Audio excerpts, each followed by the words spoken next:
of three parts. First, Wisconsin Dells history, then Native American legend, and third, what I like to call a little food for thought. That's right, folks, I'm gonna be serving you up some grade A baloney. I'll leave it up to you to determine which is which and what is what.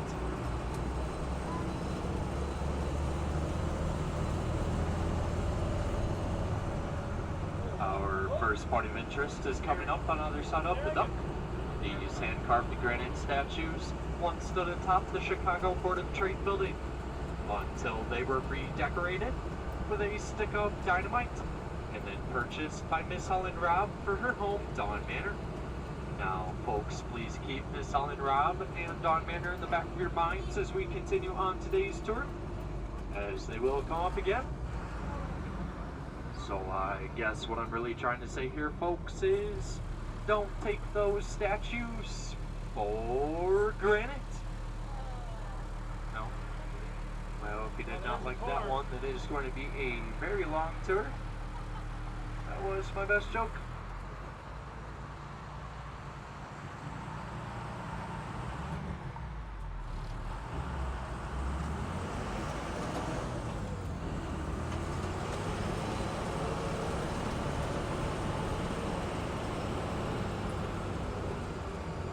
Let me tell you all a little something about this mean green machine.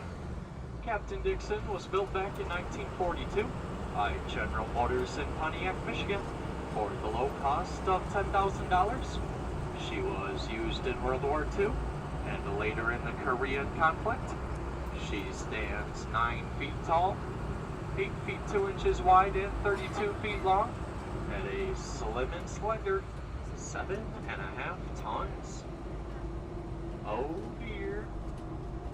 Right out in front of us here.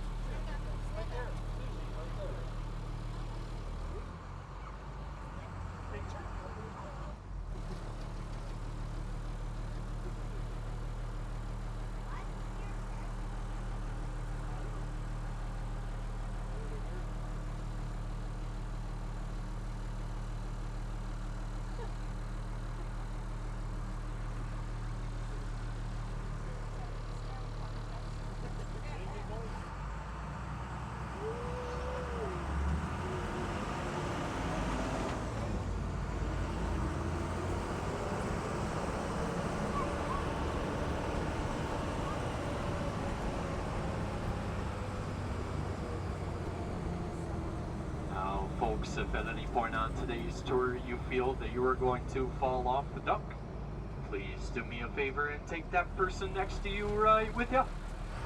Sorry folks, that's because I'm not required to stop for only one of you.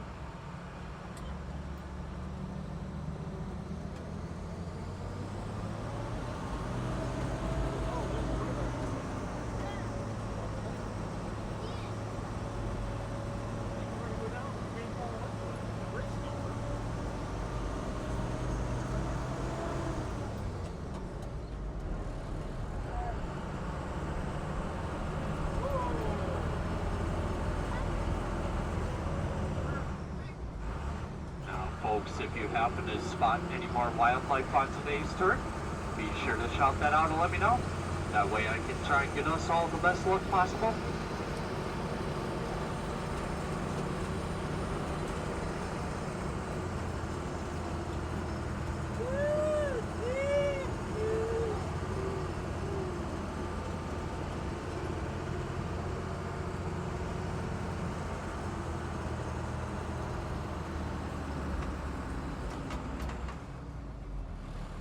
Folks, it looks like we're in luck to actually see our next sign of wildlife. Just off to the left there. Pretty small, looks like just a little baby. You guys see it back there? No? It's about 2 feet tall, little white, little red. Has 8 sides. It's that little baby stop sign.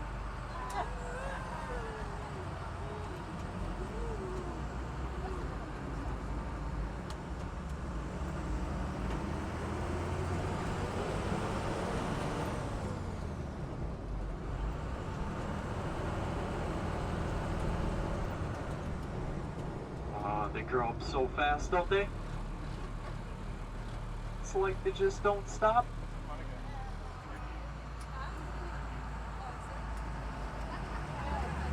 Folks, you may now notice warning and danger signs on either side of the duck.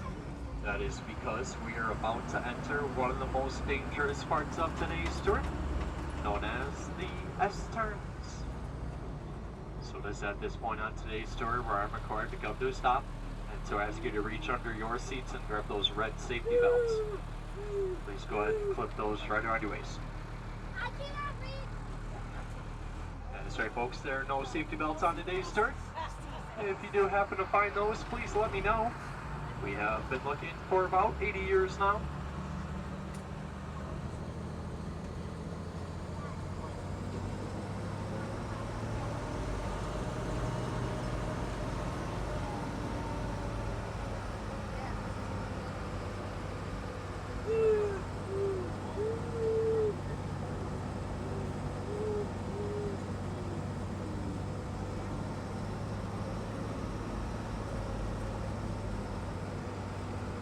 Folks, we have now descended into beautiful Ferndale. Ferndale is home to many different types of fern, including the green fern, the red fern, the blue fern, the yellow fern, the walking fern, the talking fern, Phoenician fern, and my personal favorite, never seen off to the left there, the invisible fern. Now you may notice a slight temperature drop in Ferndale today. That is due to two reasons. Reason number one, this lush canopy of trees above us, creating natural shade. And reason number two, these sandstone cliffs on the other side of us are very porous, unlocking a lot of moisture, acting as a natural air conditioner, leaving Ferndale anywhere between 5 to 10 degrees cooler than the rest of the area.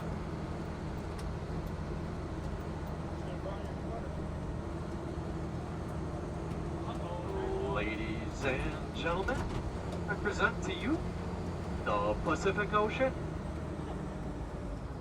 Now, folks, as we do enter the Wisconsin River today, I'm going to ask that you take your left hand and brace it on that seat in front of you.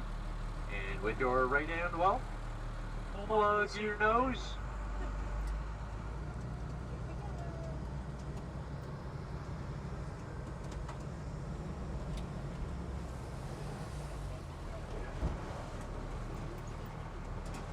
Just like that, folks, we're a boat afloat the Wisconsin River. I have just disengaged our wheels, so if you look off to either side of the duck, you may notice them slowly sinking to the bottom.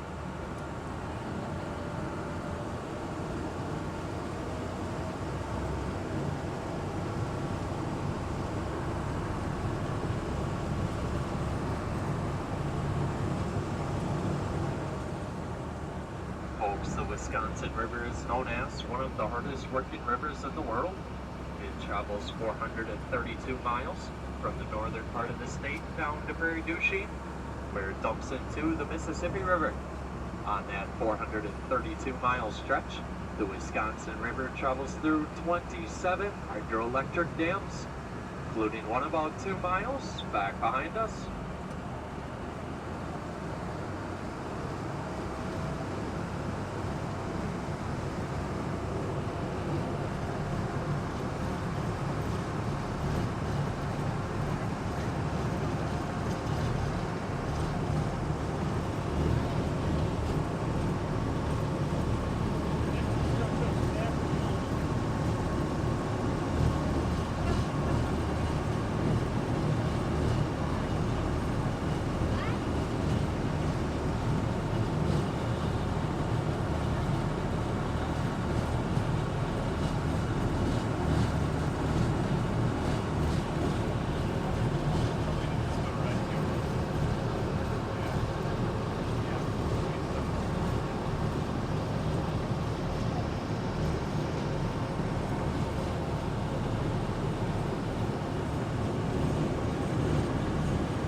andamos grabando We are otro now video. approaching our first rock formation of the day. If we follow that left shoreline all the way out to where that rock sticks out, that is what is known as Pulpits Rock. Now, there's a good story behind Pulpits Rock. There once was a preacher who would give all of his sermons right on top of Pulpits Rock to all the people floating in the river down below. But this preacher tended to be very long-winded and boring, so the people would just float right by. Now, this made the preacher very angry, so one day he decided to go into town and get a musical instrument to spice those sermons up, but all he could find was a baby grand piano. So he brought that baby grand out here, and the people loved it. But little did he know that there was a storm coming in above him. And when that storm came, it struck Pulpits Rock right now, opposite that preacher, all the way that tree over there. Inside the green one. And knocking that baby grand piano just off to the right-hand side of Pulpits Rock, where it still lies today. Legs against Pulpits Rock and keys facing the heavens.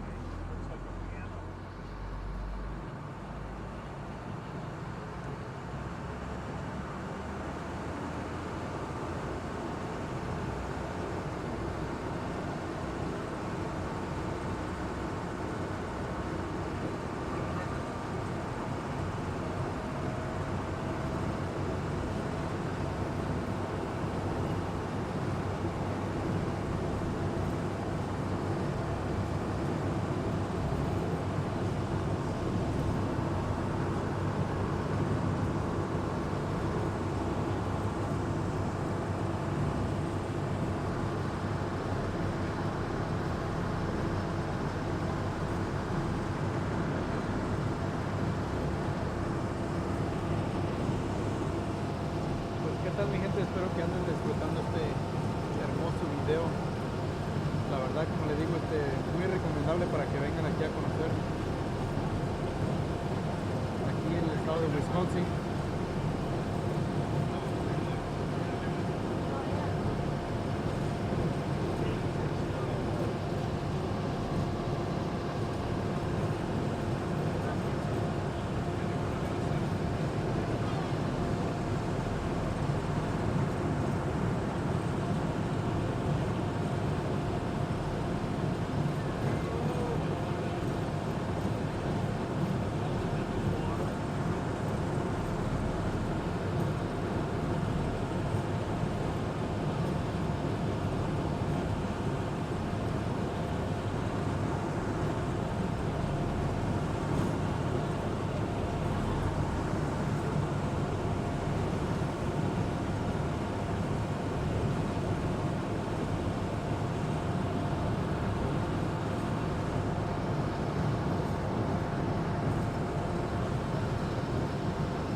We are now approaching our most famous rock formation of the day. If you follow that shoreline ahead of us, all the way out to the left, and about 50 feet up, you will see what is known as Hawks Peak. Now, if you could use your imagination just a bit, that top rock sticking out to the left would be the Hawks Upper Peak. About 4 feet below that rock curved up, would be the Hawks Lower Peak. And right between the two, that rock sticking out there would be the Hawk's tongue. Now, if you could stretch your imagination just a bit, that slit in the rock above the top peak would be the Hawk's eye, and that slab of rock coming out towards us would be the Hawk's wing, as she prepares to soar across the Wisconsin River. Now, I did say this was our most famous rock formation of the day. That is because in the year of 1962, Hawks Peak was featured on the cover of Life magazine.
sure you've all probably noticed these sandstone cliffs on the other side of the river.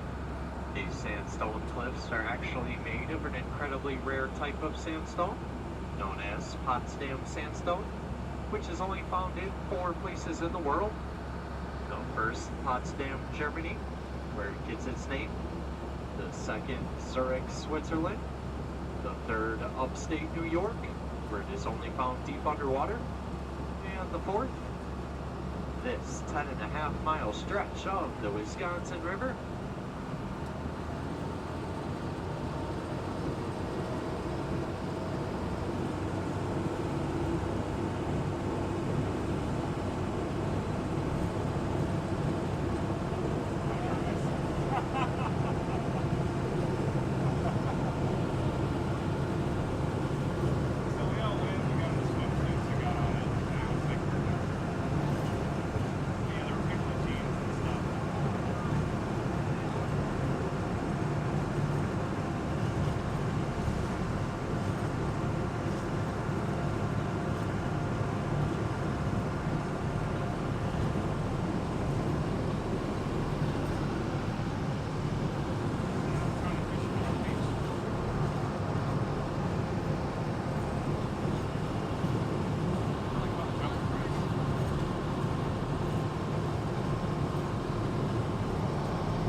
If I may now direct your attention to the right shoreline, you may notice a change in scenery where there's a big clearing in the trees.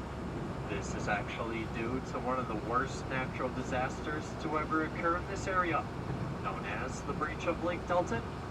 On June 9th, 2008, artificial Lake Delton, located right over that hill there, rose 51.5 inches, causing it to breach just on the other side of County Highway 8 and to spill directly into the Wisconsin River, taking 4 summer homes and a piece of County Highway 8 along with it. This whole process took only about 2.5 hours until the lake was completely drained. And if you look off to the left shoreline now, right where the sand meets the grass line, that is about how high the river got on that day.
folks, if you were to take my tour about 200 years ago, just off to the right here would be the bustling city of Newport. Unfortunately, about 50 years after Newport was founded, it burned to the ground in a massive wildfire, which left only one home remaining, Thistle and Rob's Dawn Manor.